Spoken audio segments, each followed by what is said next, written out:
Hi guys, and welcome to episode 4 of the Southron Bannermen. Tonight I am joined by Nationals Top 16 finalist Joe Zimmer. Hi there. Nationals Top 4 finalist? There was 8 finalists, wasn't it? Kevin. Hi there. National champion Ryan. Hello. And I went to Nationals. I'm Ben. Hang on, Ryan won Nationals. No one told me this. Facebook kind of went a little bit crazy with it, you know. Kind of figured. I definitely wasn't in a hotel room just watching Facebook. Just imagining you lying on the bed, staring at a phone, like, "Go on, Evan, update me, update me."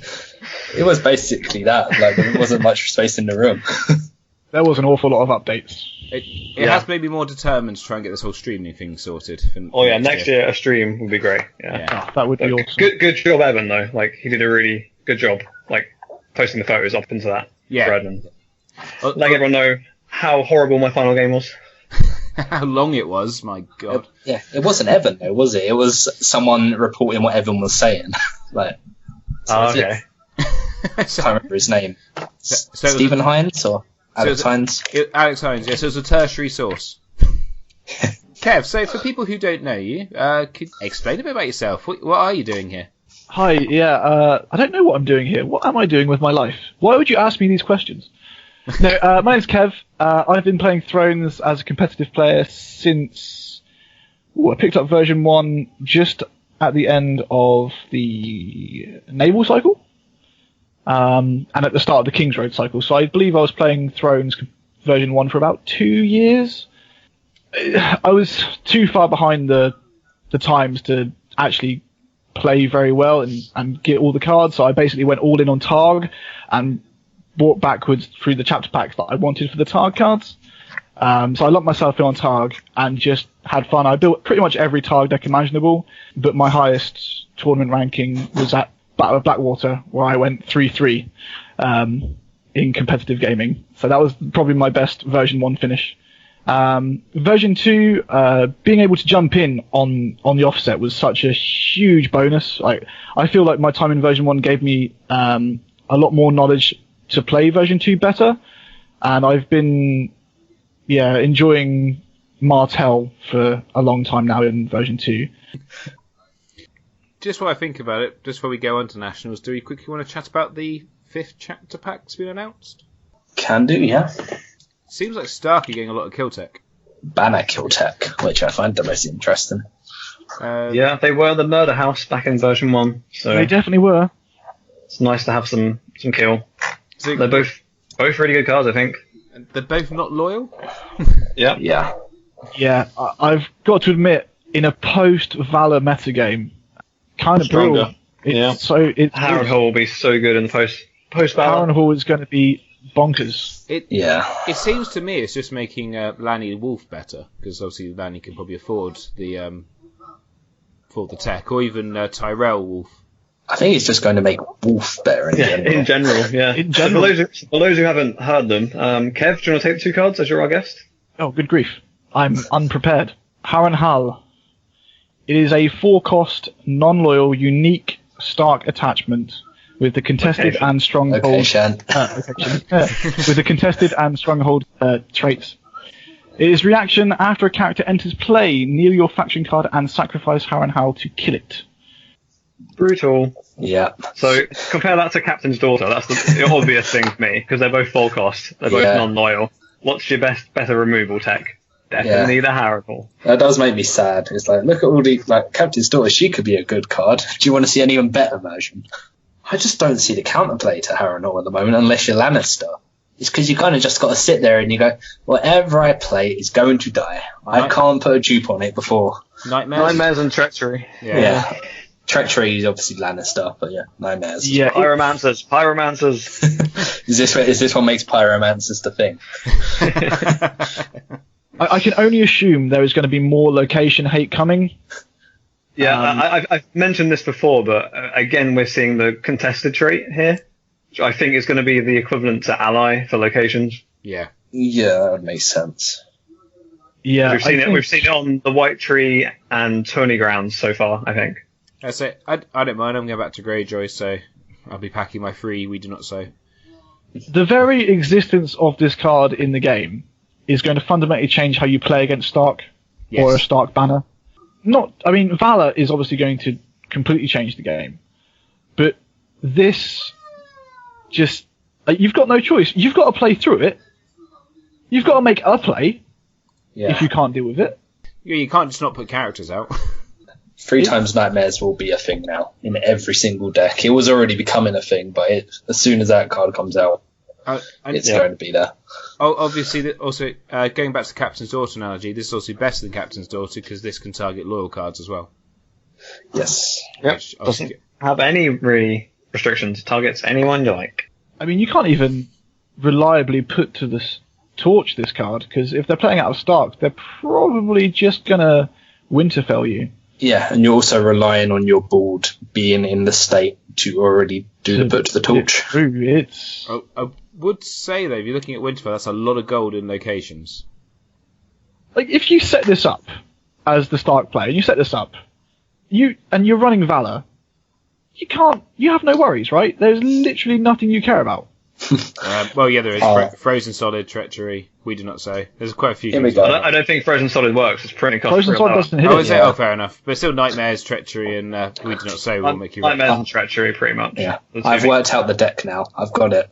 So what you do is you play Tyrell Wolf. You put a bit of Bridge and Harrenhal out. And you go, all right, I'm going to play my big cost character. What are you going to play? Yeah, it's Enter's play, isn't it? Not Marshall. Yeah. Oh. Yeah. As a Martell player, this card makes me sad. Yeah, because it's obviously when Enter play, not when marshaled or anything. Yeah, there's literally nothing you can do. If you play a character, you have to soak it with something. You gotta soak it. Yeah. I mean, you could maybe the best you could do is bait it out, like play something that they think is a threat when you've got something better waiting.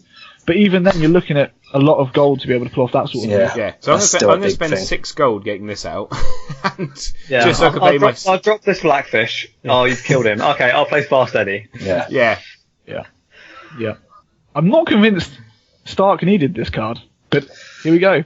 Yeah, it's not Stark who need it though. I think it's just going to be everyone is going to be playing it. I predict a lot of Banner Wolf after Pack 5. Yeah, Banner Wolf was becoming popular because of Fast Eddie, but this will solve it. These 2 cards. I mean, I hadn't played the Martell Banner to the Wolf. That's not one of the Martell built decks I've built yet, but that's certainly a strong contender for it. This and Gaston Grey together. Yeah. I'm going to put your big character back to your hand, and then I'm going to go first next turn and play Harrenhal. Go on then, put him back out. But it's more.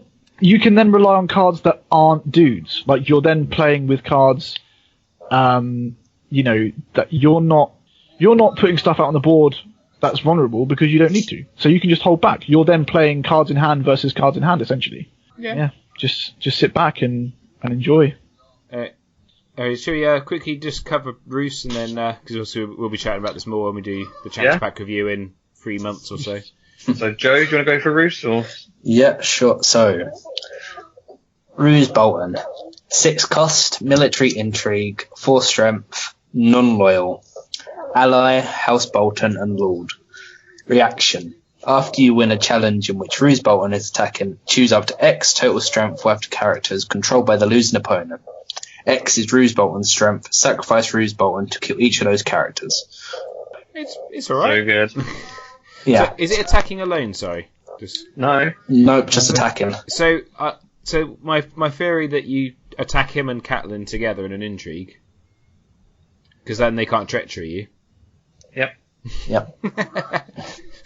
Okay, that's pretty. He's really nice, just because he's sacrificed as well. So, like, sacrifice and murder deck is actually coming together quite well. Yeah, right. Yeah, I mean, he fits quite well into the combat tricks that Stark are doing. Like, you're going to enjoy moving a lady onto him partway through a challenge. Yeah, there's going to be some tricks. Well, if you did that, your lady's terminal, right? You'd lose the lady. Yeah. So. Yeah, fair. But it's quite hard. But if you can kill their you have strength 6 and you kill their Tywin with it, I think it's worth losing lady. Oh yeah. I think it's almost better though if you do it to just clear Chad out of the way, because you just go. You pick like 3 or 4 low cost guys, murder them all. So then if you're doing this in a military channel as well, the military claims to us to go through.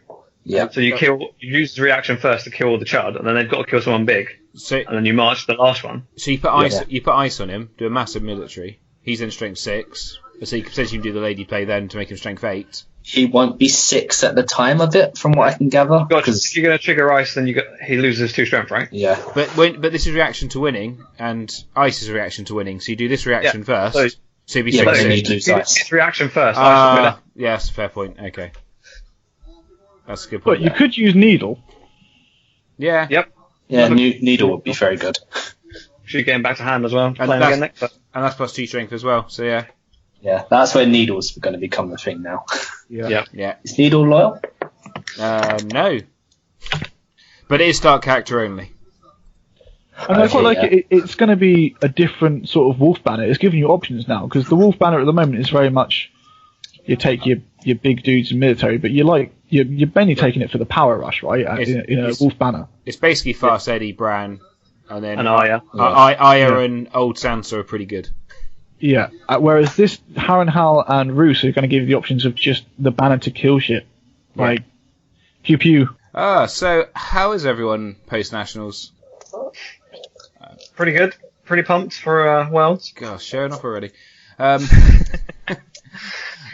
got to say, I'm mostly caught up on sleep. Nights haven't helped, but that 23-hour long day was a bit of a killer. Yeah, it was. I mean, I've squeezed my 37.5-hour working week quite tight in after nationals. So I'm definitely baffed, but almost recovered. I've had I've got a 50-hour working week this week, which I haven't finished yet. Yay! Yeah, I'm very glad I booked time off around it. Like, you guys all drove up on the day I was there the day before and the day after, which was pretty handy. Hopefully sounds like Thrones is going to be 2 days next year, because I would say 1 day was a bit of a stretch. Yeah.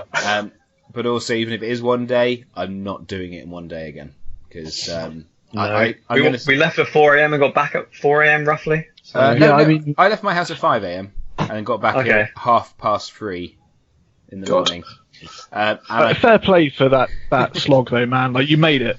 I would also say my highlight from the weekend is the fact that we didn't die on the way home, because if I'm brutally honest, there was 2 times on the motorway I couldn't work out what was actually happening ahead of me because I was that damn tired, which is worrying.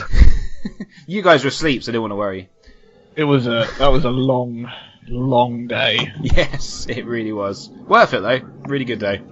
Oh, fantastic day. Great day. It's always good to see everyone and have good times and great memories, but so long. I was able to flop into bed, and you were still driving for another hour, weren't you? Half an hour, 35 minutes or so, yeah.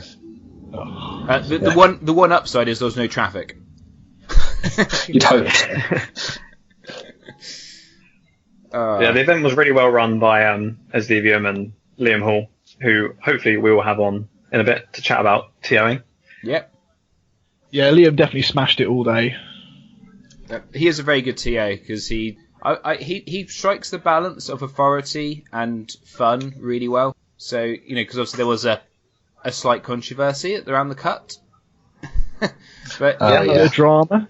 But 2 DQs. Yeah. But I thought he handled it really well, and it was just quite, it wasn't overly top. I think for a lot of us didn't even know until it kind of came out afterwards.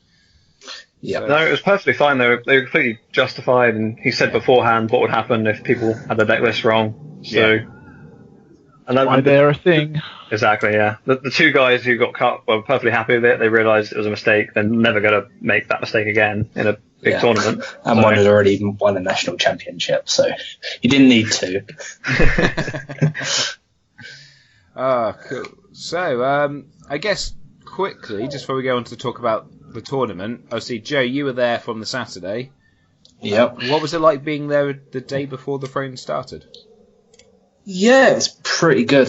We got there about 4 o'clock, so we were hoping to play Melee with all the London people who'd all burned themselves out on Melee, so they all wanted to play Joust. But yeah, it was good atmosphere. The hall, I've never been to the ICC before, so the hall was a lot bigger than I was expecting. Plenty of space. Like the table space was probably the best thing in the whole weekend. Yeah, that's actually one thing that got me was the well, not got me, but it was well laid out. So where it looks like the one criticism with Reading was there was just no table space except on table number 1. Yeah, it's very cramped. Yeah. Usually at game stores, there's not that much room, so you're very cramped. You can't really even fit your whole playmat on usually. But no. Nationals was good. Yeah, because there was enough room to have 4 people to a table, effectively, or space. But you still had room for all your tokens, anything else, even with like Ryan's massive box of Doom fits on the side of that. Everyone likes a bit of elbow room. Yeah. Exactly. But yeah, the side events were all pretty well run. The system was quite interesting. I've been complaining a little bit about the whole ticketing thing and how much it costs to actually earn any side event prizes. Like me and Gabby were playing Melee, and we did kind of game it to a little extent. We made sure that at least one of us won. So in our third game, I suicided into her to make sure we got the ticket. Yeah, collusion. They were chatting about that because I said maybe you needed to have 2 tickets for the winner and 1 ticket for everyone else, or 1 ticket for the person who comes second. But they were worried that people just, 4 people to get together and go, let's play it. Oh look, you beat me in 2 minutes. Oh look, you beat him in 2 minutes. Cool, let's do it again. Yeah, that was the risk. Like trying to sort of talk about it, it was very hard to come up with a better solution than what they had. Because there was collusion that could have happened. I still think 2 for the winner, 1 for the second place, and then up some of the prizes by about 50% of tickets needed. So like the house card could have been 6 tickets then. So yeah, maybe. If you win 3 or you win 2 and come second twice, you can still get it. But otherwise, you basically had to spend a day, pretty much, I would have said, just playing Thrones to win the house card. Yeah, like I only person I know got it was Ishan from the London Meta, and I think that was a case of a lot of them pulled together some of their tickets near the end because they were all playing with each other. We managed to get 2. We played 4 side events between us, I think, and the 2 of them from the Melee. I know Tagore got 1, and he didn't even play any side events for Thrones. Gabby upset Tagore. She had the 2 tickets, and because she just wanted to cash in for a Game of Thrones, and apparently he wanted to trade the Game of Thrones plot for 2 tickets. So she'd already spent the 2 tickets, and then he came running up to her. That does sound like a bit of a grind fest, though. Yeah, that was the criticism. It was worse in Armada because they have the weapon range templates they had there from Nationals last year, which didn't happen. So you have these it says UK Nationals 2015 never happened. So you need 7 tickets for them. And that's the same format we've got, where you have to play 2, like the joust. So you have to play 2 games to get a ticket. Armada takes a little bit longer than Thrones.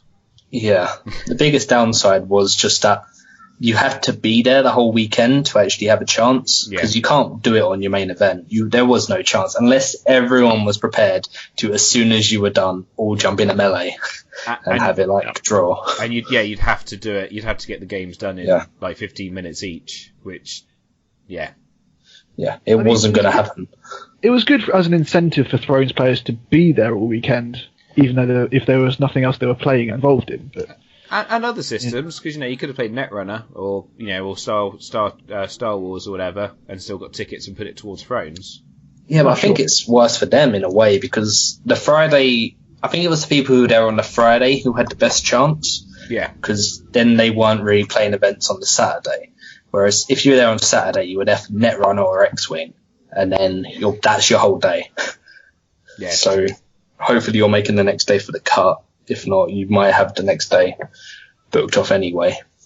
But it's the people who booked off the Friday who had the best chance. And in all fairness, if let's say you're just going for Thrones, you go on the Friday, you're spending 2 days.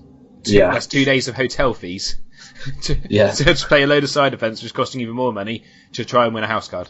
Yeah, at which point I would have already, if I was there on a Friday, I would have already booked him for another main event because they announced the side event so late. Yeah, exactly. Yeah, you done Conquest or something. Yeah. Yeah. No, I mean, that. I'm definitely a one game man. Like, I'm all in on Thrones, and I haven't really touched anything else from FFG, LCG wise. I love my cardboard crack, but I don't know if I love my cardboard crack enough to spend money on 2 games at once. Yeah, no one does 2 games. You need to do 3 games at once. That's where it's at. That's hardcore, man. Yeah, tell my bank balance. So, Joe, what were you playing on the day? So I was playing Baratheon Kraken, a deck I'd been testing out the whole week up to it. Like, probably played about 15 to 20 games and decided, yeah, that's the right call. What was your win-loss record going in out of those 15? I don't know exactly. I think it was about 75% win. That's pretty good. Yeah, I hadn't played against Targaryen or any dragon decks or Night's Watch going in, or Tyrell. But I played against loads of Lanny Krakens, loads of Stark, loads of Greyjoy. And Greyjoy is actually quite popular again. Yeah, it's had a resurgence in the UK. I know we talked about it before, but really, is that just because Targs disappeared? Yeah, I think that's mainly it. No one likes Targ. Greyjoy hate Targ. So Ryan, you were playing... I was playing Stark Fealty, my big dude version that I built for Blackwater. Did pretty well with there. Made a few changes since, which I'll go into in a bit. But basically, I dropped Rose Roads. Who needs Rose Roads? Who needs economy? Yeah, I hear that's bad in this game. Yeah, it's pretty bad. I was playing my Lanny Kraken deck, which had been doing really well. Just got me into the knockouts of the Octagon tournament undefeated. Kev? I took Martell Lions Nationals this year. I made 4 changes from my Blackwater list, and 3 of those were on the night before. Like I had play tested without Milk of the Poppy ever since Blackwater, and I was umming and ahhing on it, but on the night before I decided to bite the bullet and go, nope, these are definitely better than the cards I've put in that I wouldn't otherwise. So made those changes, and it paid off throughout the day because I must have played Milk of the Poppy several times to come from behind and win. So did you drop Harmonella like I told you to? I definitely dropped Harmonella. Like that was like So my changes were from my Blackwater list. I went down from 2 to 1 of Ilm Pain, put in a Jamie, so I was 1-1, and I decided to take out my token Housestone Knight and Kaliot for 2 Bastard Daughters and add in a token Harmon. Testing with that, they did absolutely nothing. Like, nothing. So after a good 4 weeks of testing, I'm like, nope, that's it, they're out. They literally, like, Milk does so much more work. And beforehand, I didn't feel like I needed it. At Blackwater, I never missed it. For example, I just, in my games, it was like, well, it wouldn't have won me games, it wouldn't have cost me games. So that was why it took me so long to decide, hey, do I need this card? And going in there, reading the meta of, I'm expecting Lanny Dragon, I'm expecting Lanny Kraken, I'm expecting a lot of mirrors, and Milk's good in all of those matchups. So, yoink. In it went. And it definitely paid off. Kev, do you just want to quickly just cover the Swiss, kind of any notable games, any points you got from it? Well, I've got some notes that I've made throughout the day. It's worth noting it was 6 Swiss rounds, by the way. Should have been 7. People know. 6 rounds Swiss. 6 rounds. Should have been 7 based on the number, really, but 6 cuts the top 16. Yeah. So, round 1, I was paired up against a Targ Sun deck piloted by Joe. He set up 3 dragons, and that really made me think, do I naval on turn 1? I had to mull it over a lot before eventually deciding against it, and I went with something else. Which was good because he immediately duped 2 of them. But he also had a Paramore.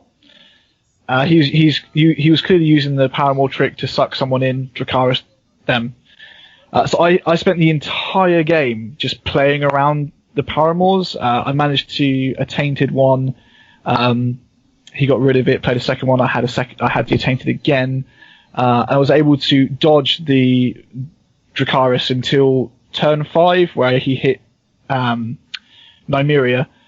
Luckily, by then I had Tyrion, so I was able to just slowly turn it around. And unfortunately for him, he managed to come back with a Miri and a Sirio, but was a bit trigger happy with Sirio's ability, giving Miri stealth and a military, and quickly declared her in a military, thinking that I could defend the intrigue with some tricks. I did have tricks, but he militaried into a vengeance. Nice. And I capitalised with a first snow and a vengeance of Elia. So I was able to turn the game around purely on that, into a march to the wall, and finally was able just to come back. It was a slog, and I managed to. It was hard for me, but I got there. It was purely on that mistake. I was able to capitalise on. So that was just not quite the easy opening game he'd want. It was not. I was like, okay, just. If round 1, just get the butterflies out. Like, we all need to get rid of those. But it woke me up. I was definitely awake after that game. So that was nice. It was just a nice back and forth game. Just playing around each other. It was good. So I enjoyed it. Very good opponent. And yeah, that was the end of my round 1. So I played. I'm going to get the name wrong. Was it Roland? Raymond? I don't know. One of the Cornish paramours. I don't know. Rowan, that's right. I was close with Rowan. That's good. Do you not write any names down? It is unfortunate, but I am rubbish with names. Anyway, he was playing Night's Watch Lion, which is quite funny because we talked on the way up about that being a thing now, and I said I don't think I'm that worried about it. And yeah, it's really annoying deck to play against, especially when I didn't do trading on turn 1 because I was convinced he was going to naval. Instead, he played Varys' Riddle. And then I spent the next 6 rounds with Tywin in my hand, unable to play him. And that really slowed me down. I got up to... I had a power challenge to win the game at about turn 4. And then she blocks with gold cloaks, and then he wiped my board.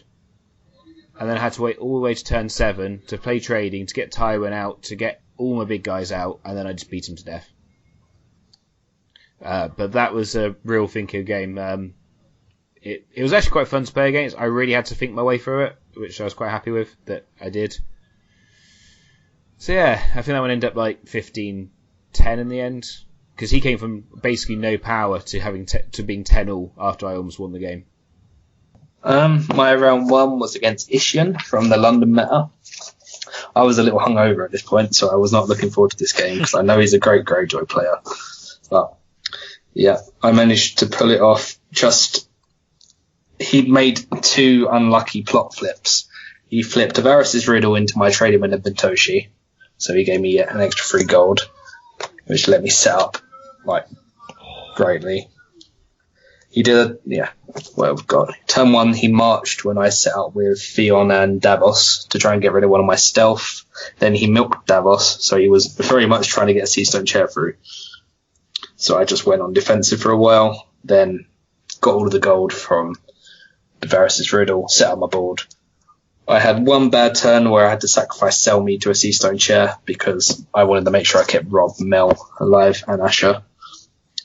Then the best plot flip is I flipped Clash of Kings into Rise of the Kraken. I took initiative.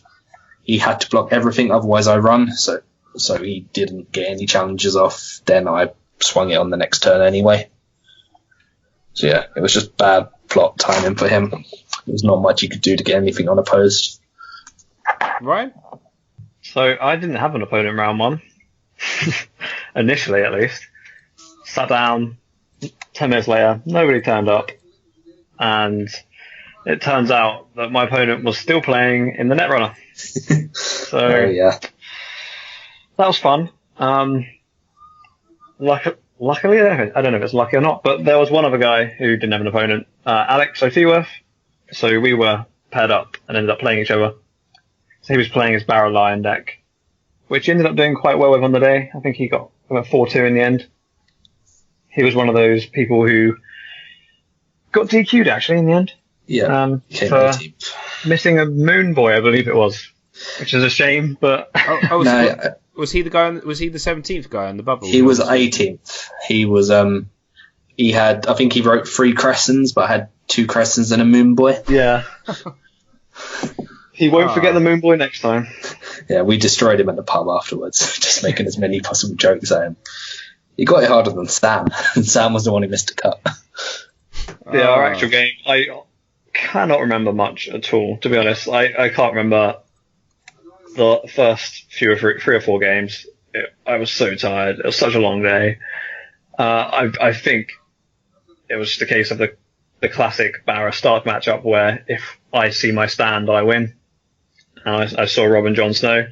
So there wasn't much you could do, really. Kev, your round 2? Yes. My round 2 was on the feature table. So table 1 against Miguel. With Lanny Kraken. Dragon. No, Lanny Dragon.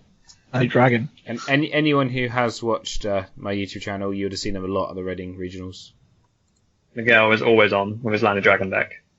Looking very upset at it, even though he's always winning. He does. He hates it more than anyone else does. he does look, when he was winning, when he battered, was it Whammer in the final, and he looks depressed. It's like, you're winning. What's wrong? Lanny Dragon is a interesting matchup for Martel Lion. It's basically a game of get ahead, stay ahead, and things should be okay. I didn't really write much down as this is on the stream, so this will be able to be seen once Ben uploads it. But I can say that I did see 5 out of 6 of my icon removal, and at one point Tywin had 0 icons on him. I walked past that point, and that was funny. I think a Pycelle had 0 icons, and I played 5 of 6 of them. He confiscated 1, but it just wasn't enough.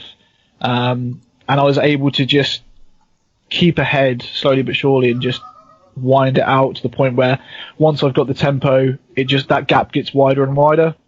And it was just keeping ahead from them just to take it down. I have completely forgotten my opponent's name again. He's from Glasgow. I remember that much. I think one of you two played him later on.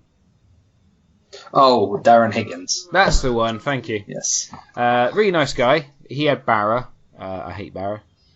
And now that was a really close game. He Barristan Selmy did a lot of work for him because he had was it Barrow Rose? Yeah, that was it. And a lot of standing tech, which was quite interesting. So he had Marjorie standing in with whichever one of the red wines it is, and obviously Selmy standing to save everyone. He had duped Selmy from pretty much turn 1 as well, so he wasn't going anywhere anytime fast. And yeah, I got up to 13 power. Went to do a military with Jamie and the Mountain. But I destroyed his hand as well, and then he played In the Name of Your King, and I lost the game because of that. He top decked it as well, which was annoying, but it happens. But no, he played well. That was a good game. Who was the next? Joe? Yeah, my round 2 was against Tom Barnaby Pass of I'd like to say fame, but first edition elitist something. He was playing Night's Watch Lion. He basically it can all be summed up. He set up Ghost, White Tree, and something else. I can't remember exactly what I set up. I had Newly Made Lord in hand. I was like, if he doesn't, I'm going to calm. If he doesn't have me contribution, I'm going to swing this game. He didn't. Blew up his White Tree. Then all of this sort of choke aspect went out of it. I just slowly took the board away from him. Kept milking Jamie. Wildfire to get his board down. Kept kneeling Ghost, so he couldn't do anything with that. And just slowly took it on power challenges because he had no power icons, which sadly Night's Watch and Lannister both lack. Ryan? Yep, so round 2 I was playing a Greyjoy Crossing player. Can't remember his name, he's quite new to the game. I think it was only his first tournament actually. Typical Greyjoy Crossing, just trying to win by turn 2, which he almost did. I think he got to 13 power. Key thing in stopping him really was Winter Power, just stopping a lot of his triggers. Like he hadn't even seen half the start cards. I don't think he played much outside of the core. So whenever I was playing a card, he was picking it up. So normally people pick up King Rob's Host when I put that down. But he was picking up every card. So yeah, quite a new player. He did well to get. He played his deck well. Like I said, got to like 13 power on turn 2. But once you played the Rise and you don't win, I'm sure you know Ben and Joe. The Greyjoy deck sort of peters out after that. If you can't win on your Rise turn, it can be hard to push it through afterwards. So yeah, I just closed it with my own renown. Yeah, if the Rise turn goes wrong, it's game pretty much normally. Yeah. Cool. Kev? Yeah, so round 3. This was also on the feature table, so this is also going to be uploaded as soon as Ben gets round to it. Oh, good. Calm down. Unfortunately, I can't remember the name of my opponent, but luckily Ben will know. It's fine. He was Will he know? Yeah, This was I playing know the name. Lanny Kraken. So again, Lanny Kraken, I can only assume it's very similar to Josh Chambers' list from Blackwater. Although I did not see any fishing nets, so that was nice. This is the sort of game where, you know, that whole get ahead and hopefully win thing? Yeah, it turns out if you can't actually get on the board, you will lose. I ended up stuck with my 5 costers in hand with no way to get them out. And they were just sitting pretty in my hand. And I'm like, it's very good in my hand. Looks very nice. But I couldn't make any plays to impact the board at any point. So it was a game of trying to stay ahead until I could, or until I lost, which is what happened. So for the second time in a row at a national level event, I lost my round 3. But I was okay with that. I'm like, well, this happened at Blackwater. It's okay. Nothing else can go wrong. It's all good. We'll take that as a loss and we'll move on. But it's going to be fun to commentate that later. Cool. What was my game 3? My game 3 was Miguel. Obviously lost to Kev in the previous round. And his Lanny Dragon proceeded to take it out on me. We had the... I actually called his hand on the first turn. So he set up, he did trading. I did calm. He left himself on 3 gold. And I went, and I had a 9 mines out. And I went, you've got to put to the sword 9 mines, haven't you? And he was like, I don't know what you mean. I went, you've got to put to the sword 9 mines. And there's nothing I can do about it. I think I had Jamie and... Ojusa out or something like that with the iron mines? Something like that. Do you mean treachery? Treachery, yeah, sorry. Treachery and what did I say? I was like, Those iron mines in hand are going to do a lot of work. Yeah, whatever. He's going to save your character. He is. Very nice. He's very nice. He saved my He's going to character. put him to the sword, and then he's going to trigger his iron mines to save him. So, he's such a stand-up guy. So, but yeah, and that's exactly what he did. And then basically from that point, he then got Miri out the turn afterwards. And, you know, once Lanny Dragon gets ahead, there ain't much she can do about it. Yeah. So, yeah, so lost that one. Joe? Right, round 3. That was against David Kennedy's Stark Fealty. It was very, very one-sided. He set up Blackfish and an Ice, or he had Blackfish in setup, then played Ice on him, like with the trading to get lots of gold out. I was like, I don't like Blackfish, so I knelt him every single turn. Confiscated his Ice. He played another. I continued to kneel him. His Ice never went off. He only got 1 power the whole game, and when I finally understood that I should maybe let an unopposed go here and there to actually get the win condition a bit faster. But I was having horrible flashbacks to Paris where I got teared by Caitlin, so I wasn't letting any intrigues go unopposed or losing them. So I was like, if he kills my Robert with the tears, I'm going to lose this game. The great tactical, if I didn't gain any power, they can't take power from me, so they can't win. It made the game go on for about 2 turns longer than it should have because I was just doing power challenges against no power. But he also made one very bad misplay, which he was very unhappy about. And I had Crescent and Celise, and he warded Celise. So I was like, right, I'll clear that. And he said, as soon as he did, he was like, I've been waiting for your confiscation so I could play this. And I've just completely fucked it up. And there's swear number 1. Completely messed it up. And I did one other cruel thing, is I waited. He had Jon Snow and the Blackfish to try and get the Ice off. And I sat there waiting with even-handed Justice in hand after he just discarded another one with the intrigue. And I was like, as soon as he's going to stand Jon Snow, and as soon as he does it, Blackfish is getting knelt again. And he eventually bought into the idea. He was like, I can do it. He can't have another even-handed. And now out he's bored again and just watched his face drop. I felt very bad that game. Dirty. That was a win for me. Ryan? Yep, so round 3 I played a Barrafilty player. I can't remember the guy's name. I think Joe might have played him later on. Oh, Tom Smith. The guy who made the cut, yeah? Yes. I don't like him.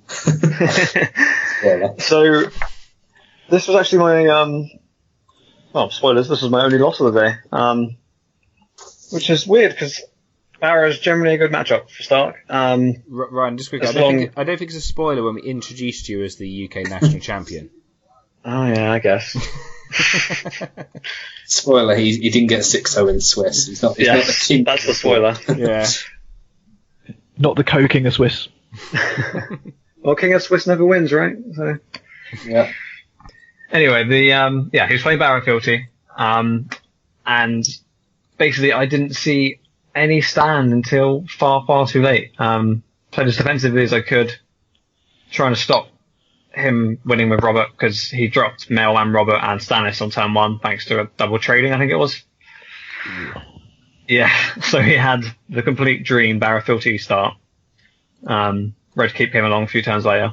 And yeah, he was just accumulating power, which I was managing when I could to steal back with King Rob's Host. So he wasn't speeding up too much.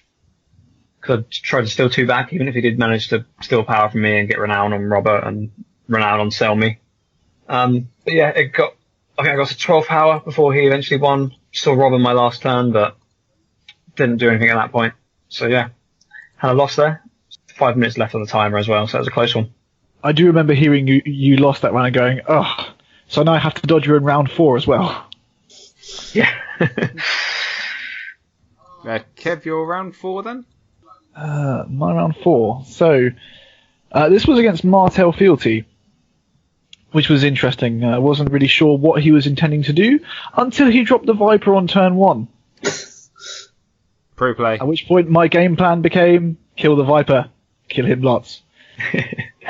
It was actually very back and forth. Martel versus Martel, we have all the same sort of answers. So it's kind of who. Sometimes it's just a case of who triggers theirs last. And it got to the point where we both had Nymeria on the board. I had Tyene, he had the Viper. He triggered his Nymeria to remove Tyene's intrigue. At which point I immediately triggered my Nymeria to take the Viper's intrigue. Let his intrigue go through, and then did an intrigue with Tyene, at which point he realised the mistake he'd made. Put a poison token on the Viper, and had him die. At which point he immediately flipped Close Call next round, and top-decked the Viper. After Gaston Graying Tyene back to my hand. So he played the Viper, I replayed Tyene, and I did the same trick again. I just killed him. So managed to answer his big dudes, killed the Viper twice, and dealt with his Tyene by wildfiring my own Quentin, and then just took it from there. I actually know the name of my opponent. I played James, I want to say Parsons, who I think, Kev, you played in game 1? No, possibly. No, it wasn't you. No? It was it was Darren played it on the stream. That's why I know that's why I've seen it day 1. So he had Greyjoy Crossing, more of a conquest player, in that he had a conquest national championship map from the day before. I helped him with a lot of his triggers, which came back to bite me in the backside, because he got the Greyjoy rush going, and by the time I was in position to stop it, it was too late. Yeah, I was saying that he just Greyjoy did their thing. Joe? Right, what we on round 4? Yeah. Yeah. So came back. I was on 3-0, so I was starting to think maybe this is where my luck's going to run out. And I was sitting there and I was like, if I'm going to lose a game, I'd like to play against Dave Bamford. Then I got John Bamford. So, and I didn't it didn't even immediately click. I was like, well, what a coincidence. They've got the same name. That's because they're brothers, apparently. So I set up what was probably my worst setup of the day, but spoiler alert, I win with this. Is I set up Shireen, 2 Iron Mines and a Rose Road versus Ilan and Jorah. Right. So I was not feeling good to start with. So I think every turn, like for the first few turns, I made sure I went first. And the first thing I did on turn 1 was like, I've got 5 gold. I'm not even going to kneel one of my reducers. Melisandre, kneel Ilan Payne. And just go every turn just doing that. Not letting him get a chance to use his Ilan Payne. And just slowly building up my board. Using the Iron Mines at the right time to sort of just keep him down. And then I eventually got out Robin Selmy. He didn't see Miri. He got Jamie. I milked him twice. Yeah, and then I just did the thing that works against Lannister, is I just pushed through on power challenges. I had enough. Yeah, the 2 Iron Mines from the start did eventually work out because it meant I was keeping people alive who I wanted to. The kill effects didn't really matter. So yeah, that's 4-0 at this point. So I was pretty sure I was guaranteed to make the cut. Sitting pretty. Ryan? Yep, so 4th round for me was against Richard Walker. So he was playing Stark Fealty as well, but slightly different, more focused on the direwolves, which he saw a lot of, but not a lot else really. It was a bit of a one-sided game. He had a nice start with Blackfish and I think it was Lady and Ice on Blackfish, so he was quite strong. But he was never able to trigger Ice because the amount of stuff I had. I think I probably played King Rob's Host in turn 2. I was just able to always win on defense, stand him up with Jon Snow sacrificing someone, and then win on attack with King Rob's Host as well, and still 2 power. I think going to time it was 15-0. So yeah, it was a bit painful for Richard, but he did have some fun direwolves out. I didn't realise you two played. Yeah, he played Gabby in game 1 as well, didn't he? Yeah. There were some tricky rules things going on that I learned afterwards, which isn't it like it's one of those rules. Apparently, well, I'm not trying to write it out or anything. I know it was an honest mistake, but he did a double intimidate in one challenge with Nymeria and Greywind. All right. And knelt two of Gabby's characters, and then I was talking to her on the train back. I was like, she was like, "Oh yeah, he knelt out 2 of my characters. Is that what you can do?" I was like, "No, that's not how intimidate works." Yeah, it's really weird. It's like the only keyword that's specified in the rulebook. You can trigger it once per challenge. Yeah, it's one of those rules that it's hard to have ever come into contact with it. The only reason I know it is because I randomly used to read the rulebook on the train to tournaments to see if I could find anything. But like, Stark are the only people who have the potential of 2 intimidates, and that is so rare to get both of them off because usually you're using Greywind to eat stuff. Yeah, that is. Yeah, that is quite. Yeah, I don't think that's ever come up in a game I've played, or even could have come up in a game I've played. Yeah. Did everyone here know that rule? I've never seen it. I'm going to be honest, I didn't, but then that's quite an obscure rule. Yeah. I do now. Yeah. I mean, as a keyword, you kind of expect to be able to do it multiple times, but yeah, no. because it's not like you can only get 1 lot of renowned or 1 lot of insight. Yeah. So if you didn't know, you can only trigger intimidate once per challenge, no matter how many keywords you have. Kevin, get your game 5. Where are we? I think we're on game 5. We are. So round 5 was against Costas. Everyone loves a bit of Costas. He's awesome. He was playing Lanny Kraken at the event. I'd faced him in Blackwater as well, but he was playing a different deck. I think he was playing Lanny Wolf. But he'd moved to Lanny Kraken. It was kind of a one-sided game for me, really. I just managed to keep his board down. I think I saw Payne on, if not set up, then turn 1, and was able to just kill all of his little dudes. I think I killed all 3 Bannermen with it on Payne at one point. And he just didn't get stopped. He was always killing something. Managed to get him down to a solitary Tyrion to march to the wall, and I left Tywin imprisoned and poppied. So, yeah, just shut him down really and stayed ahead of the game and just, drag it out a bit to that 15 power. Oh, cool.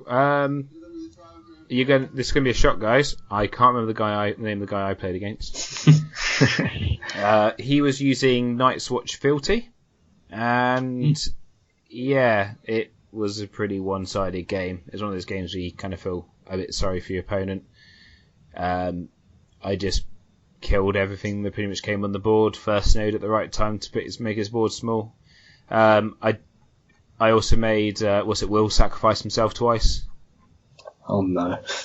There's a really bad point where it's just like he played well out the second time, and I went, you do realise you only have one power icon, and I've got Tyrion, so I'm just going to stealth past him. He went, I've got literally no characters in hand.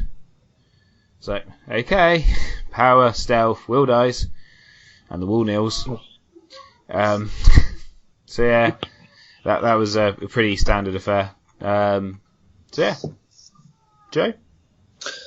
Alright, round 5. I was against Darren Higgins, the Baratheon Rose we mentioned earlier.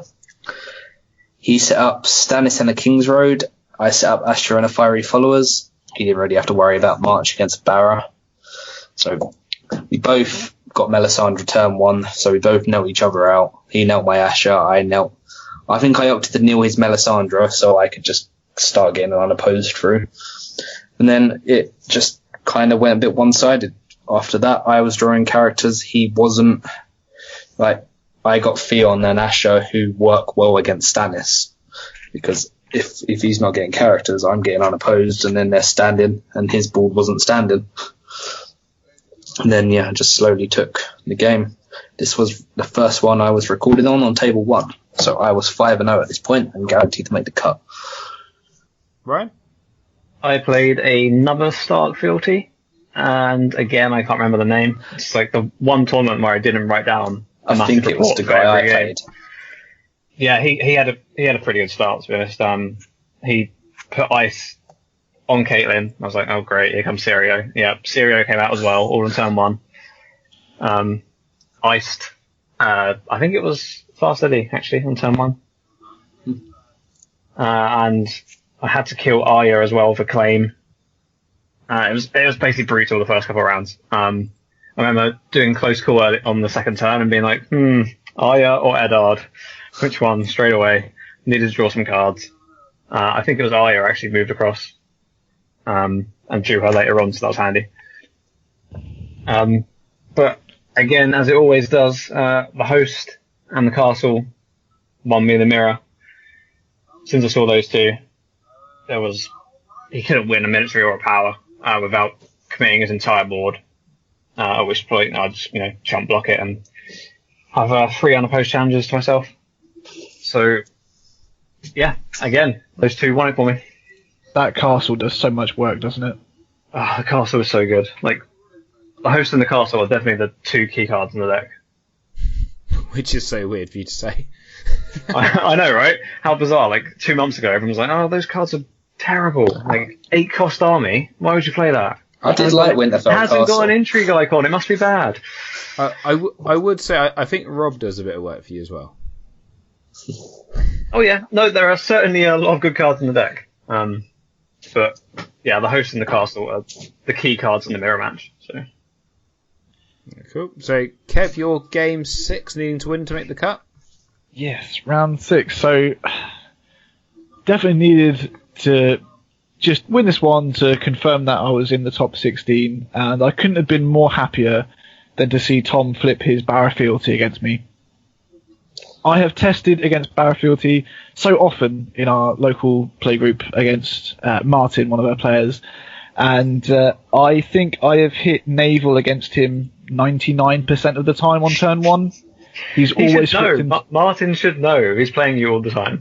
Yeah, I mean, I've always hit either noble or trading, and I was like, well, if I can do that, I think I'm all right.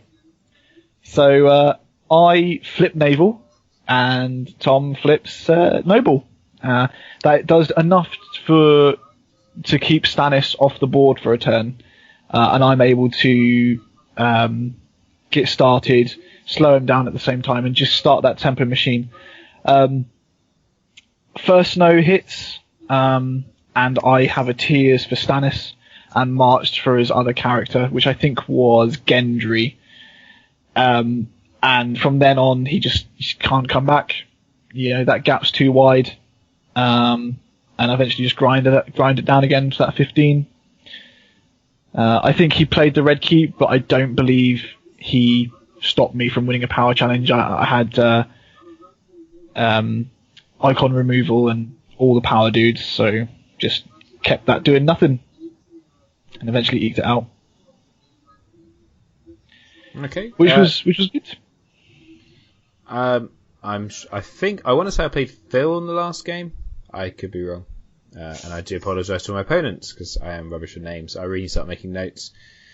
He was playing Lanny Wolf, and we kind of both went into it going, we're 2 and 3. It doesn't really matter what we do. And we just had a really cracking game, with the highlight being in one turn, my Tywin got put to the sword. I put to the sword his mountain, and I think my mountain got tearsed, and I killed some other character with something on his side. So it was just I think my mountain's pillage killed something.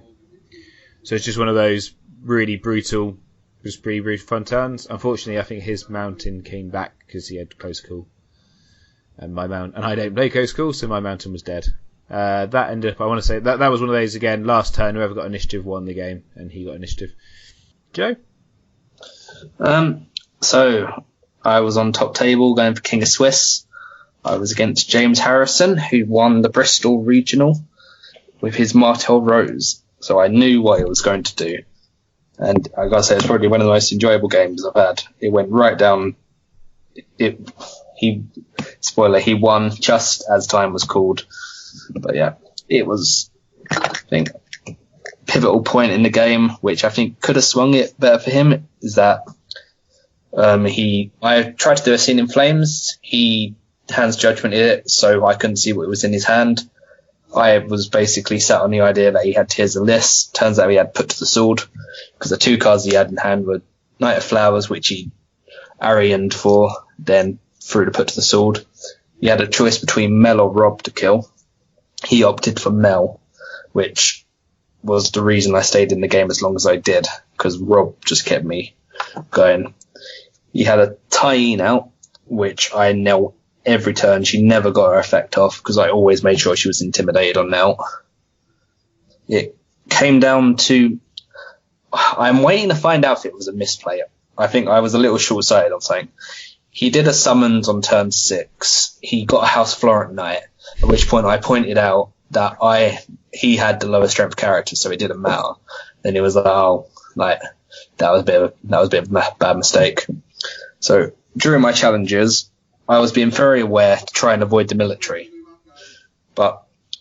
So I did all my 3 challenges. The military was last, and he killed the 1 strength. And I think the big thing that will come down to is whether that military went unopposed or not. Because I went a bit short-sighted, knowing that I needed to do military last to make sure he couldn't Arian out and clear one of my guys. But then just being short-sighted and forgetting it can happen next turn as well. Then got to the last turn. We were both, I think it was about 13 each. He House Florent Knight cleared one of my guys out. Then he had Sirio, which I wasn't expecting from the turn before with Arian, and then just got all of the unopposed he needed, which was a bit of a shame. But yeah, it was a great game. So I was 5-1. Can I say there was a brilliant bit where me and Gabby saw his hand, saw your board, and kind of walked away and went, Joe's really, really going to hate that card now. I don't mind the card because I was aware of it. It all comes down to whether it's just a short-sightedness and that I knew it mattered, that like I was playing around it so much and just forgetting that it was also going to potentially hit me next turn as well. and that I shouldn't have done the military challenge, then I would have been fine, because he wouldn't have been able to use House Floor at night, and I probably would have got I would have been able to oppose. So yeah, tune in to round 6 on Night of the Blackwater, and you'll find out what happened. Except to give away the final. So finally, Ryan, for the end of Swiss. Yep, so my last match was against Wedge, who I'm sure a lot of you have heard of. It's one of the best players in the UK. And it wasn't really someone I wanted to face going into the last round, because I needed to win, really, to guarantee I made it into the cup. We both actually made it in the end. So I think even if I'd lost, I probably would have got in. But it was an incredibly close game. I think we possibly did double trading on turn 1 again, because he dropped all 3 7 costers on turn 1. So Miri, Mountain and Tywin, which is upsetting. Thankfully, I played Caitlyn and Winterfell, so I was able to control those challenges and stop those murder triggers going through. He got really close. There was one point where I thought I threw it away because I committed a lot of people to a military challenge, including King Rob's host. I'd done the maths in my head that I was going to win, still 2 power because of war plot. He'd already done his challenges. But no, I did the maths wrong, because what I did was I did everyone's base strength up and then did a +1 for Winterfell for each of them, forgetting that I had 1 Rail Shirts Raiders in the challenge, who obviously don't get the +1. So I was 1 short, and he defended, got Renown on Tywin, Jaime, and Mountain, and triggered the pillage, which thankfully didn't hit. If it hit someone big, I think that probably would have swung it, because I think he got to 13 or 14 power in the end before I was able to close it. So yeah, it was a really good game. Shame it wasn't recorded or anything. That is one of those things with your deck. The amount of times you say, yeah, my opponent got like 14 power, and then I came back. Yeah, once I get to critical mass, there's no way they're winning a power challenge against me. And then it's hard for them to close out the game, right? Yeah. Unless they've got a lot of renown on intrigue icons. Yeah, that's the one weakness. If there's no resets happening, I think, once you get to that point, it's all downhill for them and all uphill for you, right? Yep. Cool. So that was the end of Swiss. As we said, already said, 2 people were disqualified from the cuts because of decks. Cause the first one was disqualified, so went to the 17th man, and then he was also disqualified. So he wasn't 17th, I thought, unless the standings were changed. That's what Liam said, because he said, okay, whoever it was, Alex, whoever, I got good news for you, you're in the cut. Let's look at your deck list. I got bad news for you, you're disqualified. I didn't realise, because the standings were saying Alex was 18th, so I wasn't sure.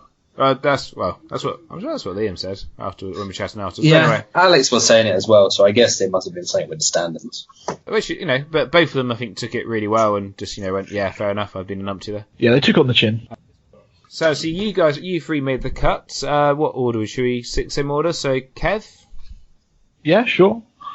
So top 16. I was quite pleased to make back-to-back top cuts at a national event. It was awesome. Luckily for me, my opponent was playing Stark Fealty, and he seemed fairly inexperienced. He was missing a lot of triggers. He could have been tired by that point, in all fairness. I think the tiredness and being fairly new as well might have been a hindrance for him. But I do know that on a non-first snow turn, I had Nightmares for Winterfell, which let me kill both Ed and Blackfish with Tears and Tyene. And it was, killing those 2 dudes at once. Pretty brutal. Yeah, that's pretty impactful, I imagine, maybe. I don't know. Yeah. It was just easy sailing from there, really, just keeping ahead. Once you've got those 2 dudes done, I think that's it. I don't think he saw Rob. I don't think he saw Cat, so I was loving it. Yeah, cool. But he seemed very pleased to have made the top 16, so he was very happy, which is nice. Joe? I played against Tom Smith, which apparently everyone played against, and I didn't realise. makes me feel a little better. So, yeah, he was playing his bearer Filthy, which I was a little sad about because I didn't really want to play mirror matches. And yeah, just didn't go well. He got Melisandre, I didn't. I had one brain fart where I played Celeste and I was like, I'm going to go kneel that character. And he looked at my board and was like, you don't have Melisandre. So it's been a very long day. Yeah, he got Melisandre, I didn't. Every single turn he had something to kneel. I had Rob, I had Selmy, I had Asher, but he had Stannis, Robert, and Melisandre. Asher got consolidated, I think 3 times. So she had 3 power on me, and the only power I managed to recruit. Yeah, I just couldn't. As it was going on, I started feeling a little better. I milked Stannis. He didn't seem to be running confiscation, but it was too late. So yeah, I just lost to the Barra Neil. So that was the end of a very weird day. It was such a bittersweet ending. It's like, I've made top 16, I've got these shit tokens, and now I've lost. I'm really proud of myself, but that loss was horrible. No, you did do really well, but it seems to be, Joe, you always seem to be one game away or one place away from that playmat. Yeah, it does seem to be that. It's the playmat, isn't it? It is. It's it almost feels like now you're Charlie Brown with the football. I broke my 4-win curse of that. I never seem to get over 4 in Swiss. Yeah. And of course, if it had just been top 8 cut, you'd have been fine. Yeah, that was the one day I was like, why was it not top 8? Please, can we just make it top 8 now? Ryan, your top 16? Yeah, I can't remember much about it. It was Az Johnston playing Lanny Wolf. I can't remember anything about that game at all. I'm sorry, Az. I'm sure it was a great game, but by that point, I was gone. I should think we should point out that you had gone out drinking quite a bit the day before, and you did look pretty rough Sunday morning.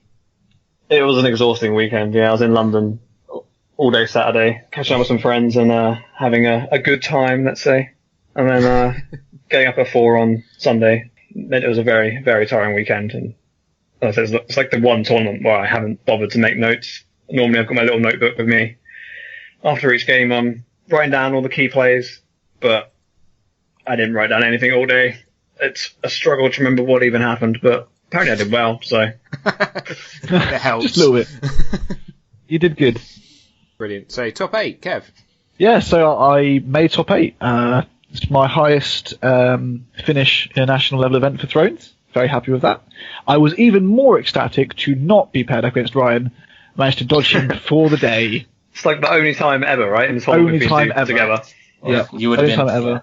If you had won this game, though, you'd have gone on. Yeah, you would have. Yeah, if I had won this game, I would have had to go through Ryan, which is more not so much going through Ryan as impaling myself on his very sharp swords repeatedly. No, I was paired against Darren, who was the Co-King of Swiss, piloting Martel Kraken, with his super secret tech that everyone knew about. By that point, yes.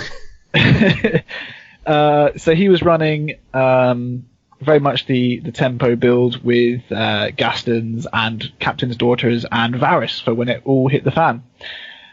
He actually set up Varys, which meant I had no choice but to play very carefully and conservatively, which is easy to do when you don't see any impact players. Like I saw no Tyrion, no Arianne, nothing. I was playing small dudes and trying to keep myself in the game. He's a fantastic player, played the deck to perfection that day. Like he really read the meta perfectly, and going Co-King of Swiss. It was a hard game. I wish it could have been a bit more back and forth, but I just didn't see anyone until it was too late. But we did get to have a good chat about a mutual friend of ours who's over in the States, Mark Armitage. Darren knows him from his L5R days, and I know him from many years back from Southampton, playing various games with him. He's a very good guy, and we were like, so who's known him longest? And Darren had a very nice story to tell about in L5R. He was paired up against Mark in the cut, and Mark beat him with a play that after the game he was chatting to friends about with Darren, and his friend and someone pointed out to Mark that play wasn't good. You can't make it. It doesn't work. At which point Mark was like, "Oh, okay, I concede then," and told Darren to take the win. He went to the TO and said, "I did not win that game." Darren goes through and dropped out, which led to him being the named guy. They made an award, like the most honourable player award, which they named after Mark in L5R. So it was a nice story to tell, which was nice. So we got to have a bit of chatting before he slowly, very, very, very slowly got to 15 power. That one was recorded as well, wasn't it? No, it wasn't. Was it? Oh, thank you. It was not. Which is good, because I don't think I could live through it again. Because it was nice. It was a shame, but I was very pleased with my deck mat. Shiny deck mat. I'm happy that I didn't have to play Ryan, and I don't mind not having an acrylic first player token. But you're really jealous of those. That's the best bit of the day.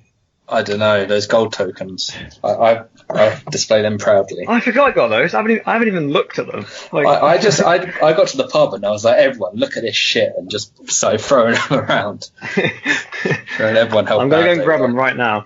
I was very happy with my performance. Making top 8 was awesome. Very pleased with it. Yeah, I've just found those gold tokens. This is literally the first time I've looked at them. They're really bad, aren't they? You can't even heads or tails them. There's so many things wrong with them. The fact that they're like this weird reflective surface, so unless you're looking like top they're down. like a really bad mirror. I'm like trying to look at myself in them right now, and I'm like, oh. They didn't print both sides of it. You can't They're flip just so it bad. because the weight's off, so they can't be flipped. It's like, oh. So, Ryan, top 8. Yeah, so top 8 match, I was against Wedge, which is really annoying because, as I said, I've already played Wedge like 2 rounds earlier. So we played in the last round the Swiss, and then again in the top 8. So I had 1 game in between. The Swiss match was probably my closest Swiss game of the day, but the top 8 wasn't close at all. Poor Wedge looked like he had a good start, setting up Tyrion and all 3 of the Targaryen loyalists. And then on turn 1 marshalling played Miri and all 3 of the Lannister merchants. So he had all 6 like Chud cost reducer guys out and 2 fairly big characters. So he had a lot of military claim, but a complete lack of military icons. And as you know, my deck is full of guys with renown that have military icons. That is a bit of a stark trait, yeah. Yeah, so I'm not sure what I set up, but turn 1 marshalling, I definitely put down Blackfish and Caitlyn, which meant I was able to block the Miri challenge, make sure he couldn't kill anyone important, and go back for an unopposed military in the first couple of rounds. I don't think he played any military icons until round 3, at which point the Blackfish was sitting on 2 power in round 3 marshalling. Hit played first snow, hoping to leave me with just Kaelin and the Blackfish, so that he'd probably go for his intrigue with Miri. I'd block, and then he'd ambush in a Bannermen and try and kill off someone if he could. For marshalling, I dropped all 3 Riveron minstrels.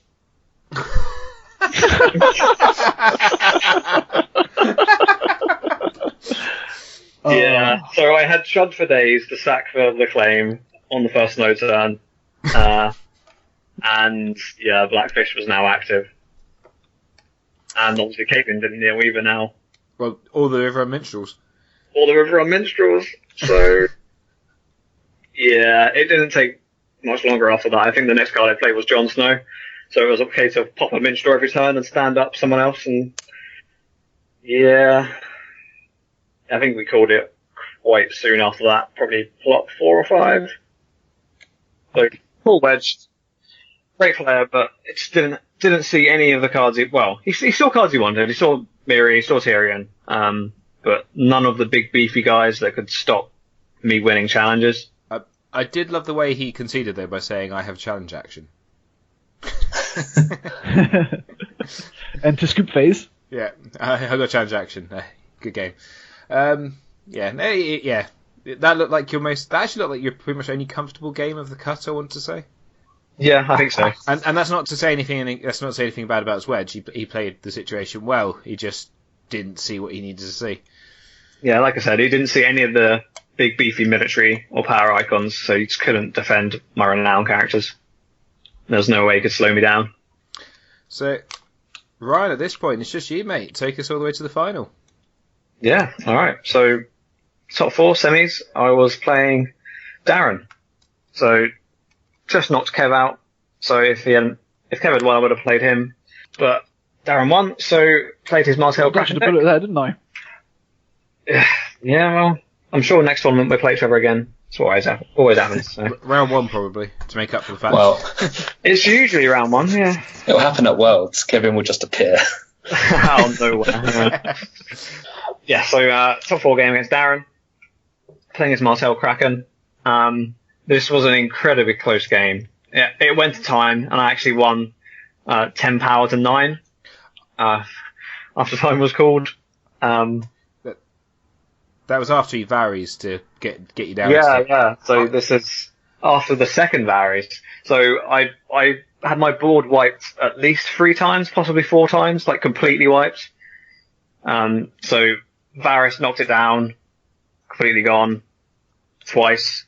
Wildfire knocked me down to a small amount, and then some claim got me to 1 or 2 guys and marched to clear the others. So yeah, 3 times I started with an empty board, and I knew what he was playing. I knew he had all these Varys. He had 3 copies of Varys, so I was sort of just egging him on to play them and trigger them as early as he would. So he played his first Varys on turn 2, going first, I believe, and I still carried on marshalling stuff just to get him to trigger it, basically. Just to egg him on and get it out of the way. So that the following turn I got to 14 power before he triggered the first Varys. Most of it on renowned dudes, Fast Eddie and Blackfish. He reset, I went down to 4 on my house card, he had 2. I played yet more copies of renowned dudes. And King Rolls Host, and held on as long as I could, really. Got to, again, 14 power, I think, on the last spot. And then the Varys brought me down to 10. And he got to 9. Going into that last round, we didn't actually know time had been called. So we probably would have played a bit differently. I think I still would have won, but I wouldn't have gone as aggressive on the challenge phase.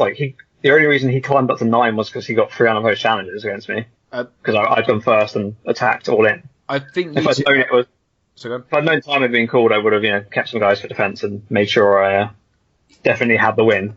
I think you two were just so engrossed in the game because Liam had come over a couple of times just to say, you got 5 minutes left, 10 minutes left, 5 minutes left, guys. I think, but you guys were just. It was just a really. It was a fantastic game. Yeah.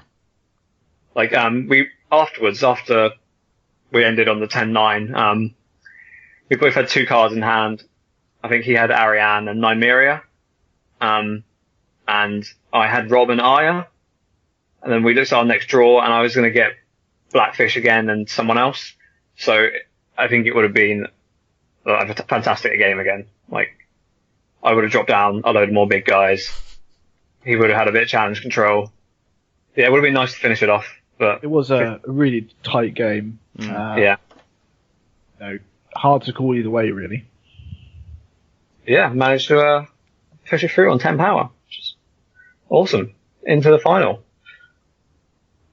Which, after a 5-minute break, we had a little table set out in the middle of the hall, so everyone else could sort of sit around and watch. But by that point, it was basically just the guys from Thrones who hung around, and Dave Bamford and that playing first edition Highlander Draft.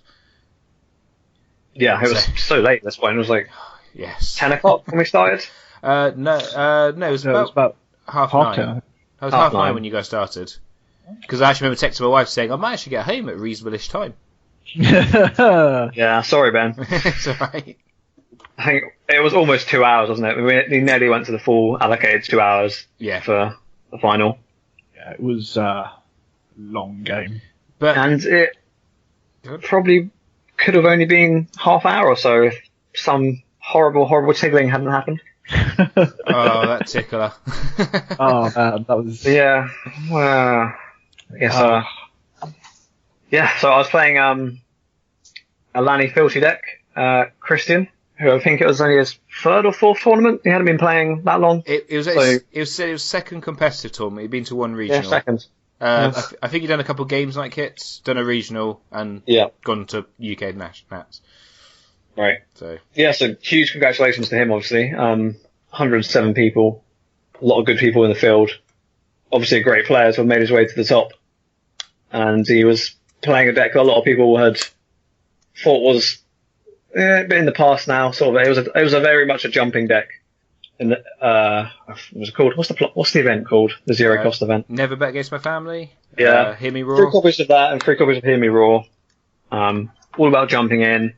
Lots of low gold plots. The high impact, like Famine and Naval, so that he could use his events to afford his characters. So, get the jump in someone from the bottom of his deck or from his hand for free, and get around the low gold on his plots. So it was a nice deck. We'll post it in the description for this, so you can have a look at it. It's on ThronesDB. Yeah, so the final itself was an epic game. It could have been slightly less epic and over fairly quickly if we hadn't had the Tigler doing some magic. I think I set up Sirio, Bran, Steward, and the Hartree Grove.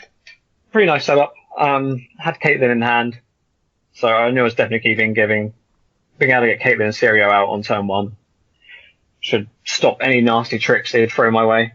After Mulligan, Christian had Tyrion and the Hound, I believe, which is okay. It's not the best. If he was playing someone else who would be running March, he probably would have lost the Hound at that point to my Winterfell Steward. But my plot deck doesn't interact with the opponent at all, really. It's just gold. So he was fine on that front. I think I opened Calm, and he opened Noble, playing only a Tywin. So yeah, turn 1 would have been Caitlyn and somebody else, some sort of child, I expect. That was Caitlyn and Fast Eddie. Yeah, that's right. Yeah. Yeah, turn 1 was Caitlyn and Fast Eddie, which is a pretty nice start. The team of Sirio and Caitlyn were really, efficiently there. I mean, there was being able to stop any tricks was just great. Oh yeah, first action every challenge phase, I was like, "Do you have an action? Please don't nightmares Sirio." Good, he hasn't. Don't treachery it either. Yeah, I'll give Caitlyn the military and stealth. Cool.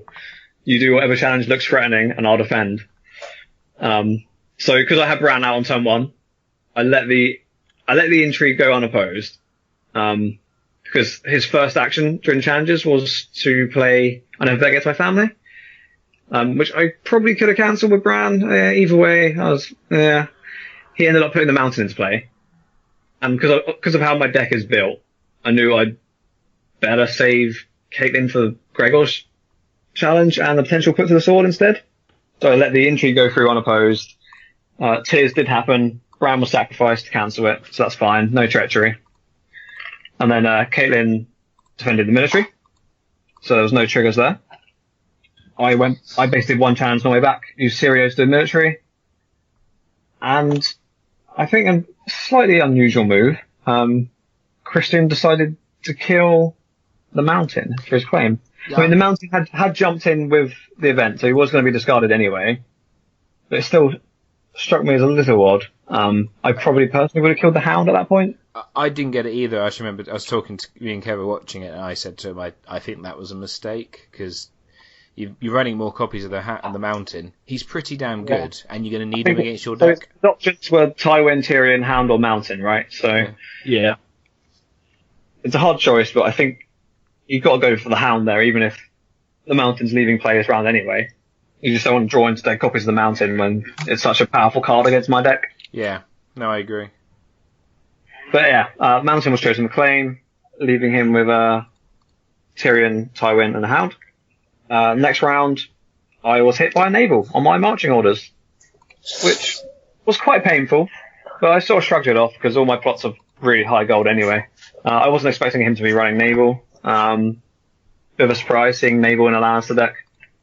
It definitely slowed you down a little bit. It did slow me down, yeah, and it caused me to have to make a very painful choice during military claim, because I couldn't marshal anything that turn. I think he probably played a Bannermen, maybe? It was some sort of chud. That was probably when Tigler appeared. Yeah. Bane of my final.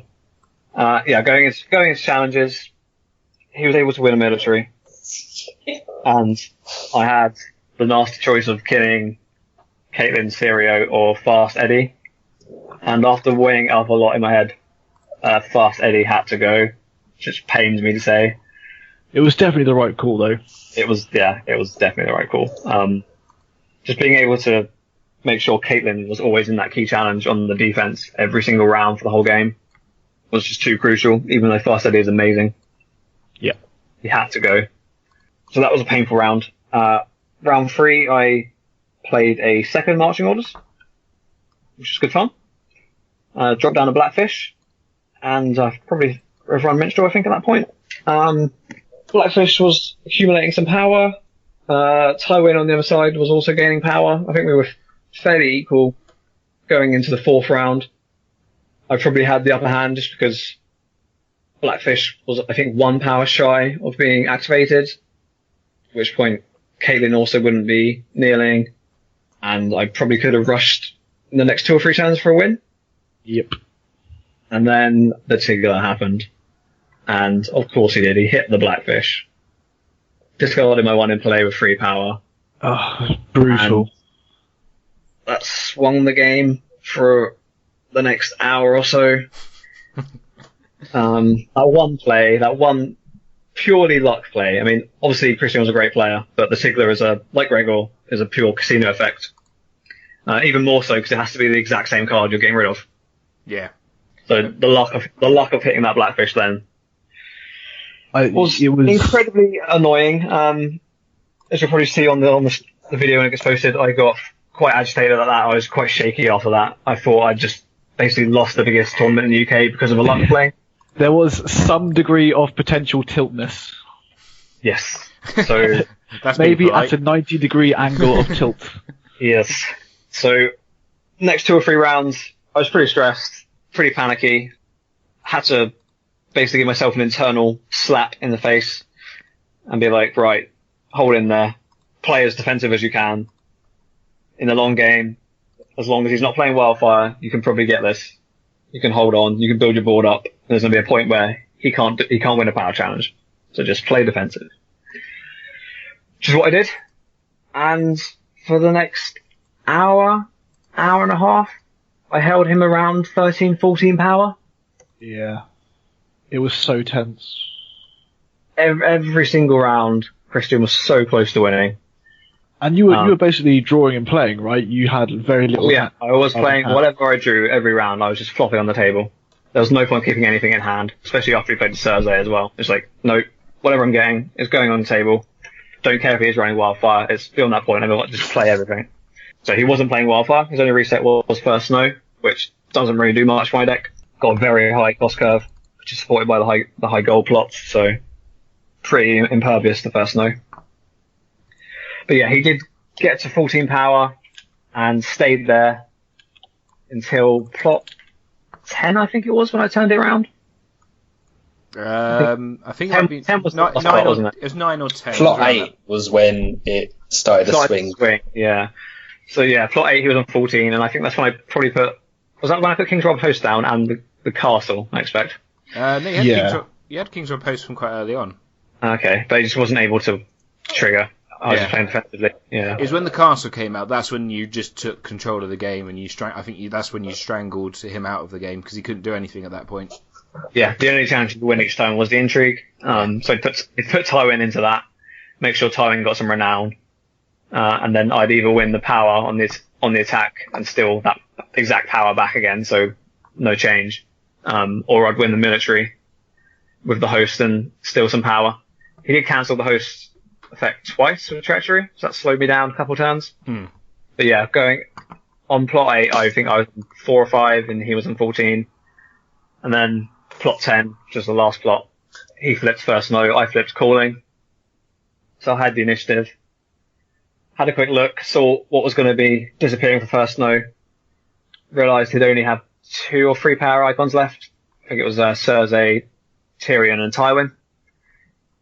Considering I could stealth past Tywin, I was pretty sure I could win the power challenge. So I made myself first. No, I'd have to win the power challenge and win a military with King Rob's host to get to 15. Drew into another minstrel, which meant I only needed to do 1 challenge to win the game. So put everyone in the power challenge, including Caitlyn. So there was no nasty effects.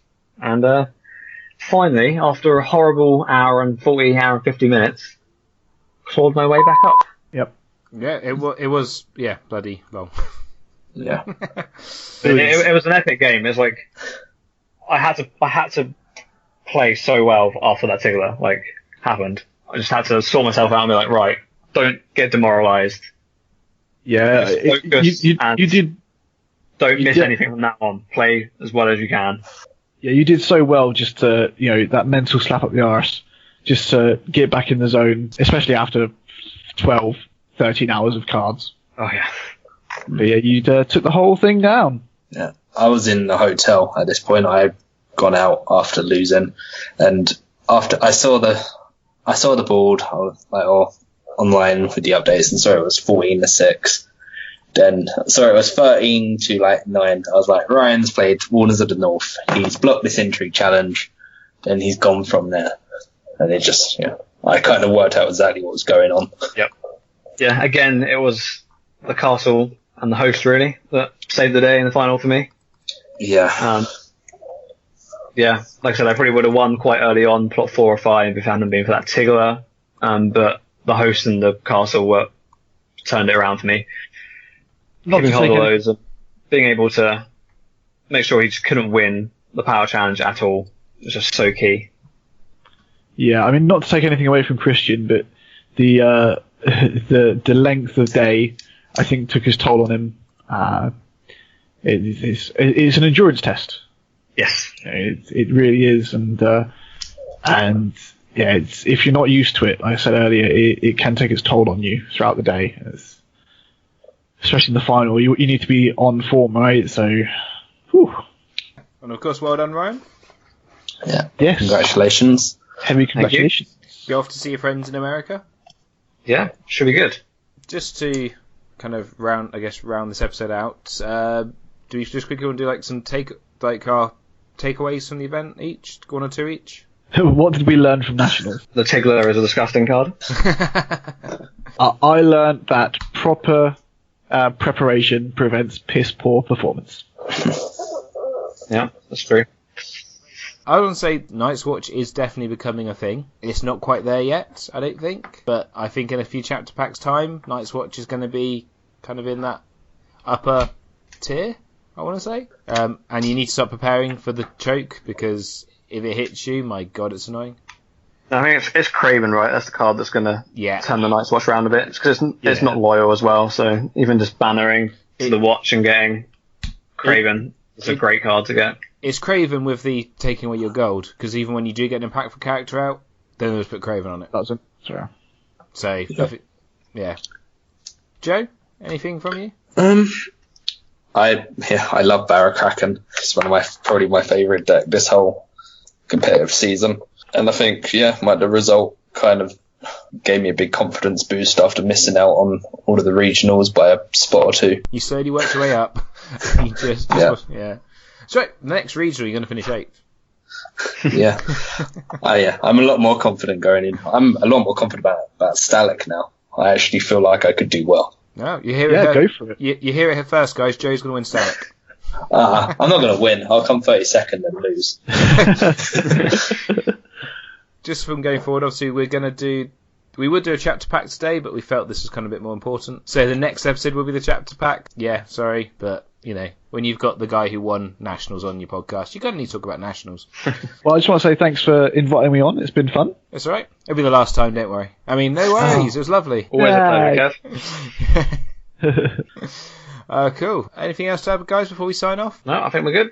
Yeah, that's it. If you enjoyed this episode, please subscribe to us. You can do so on iTunes, or I believe you can subscribe on SoundCloud, probably through that app or something. Or subscribe to the Night of the Blackwater YouTube channel to get every episode on there. Otherwise, thanks for listening. It's been emotional.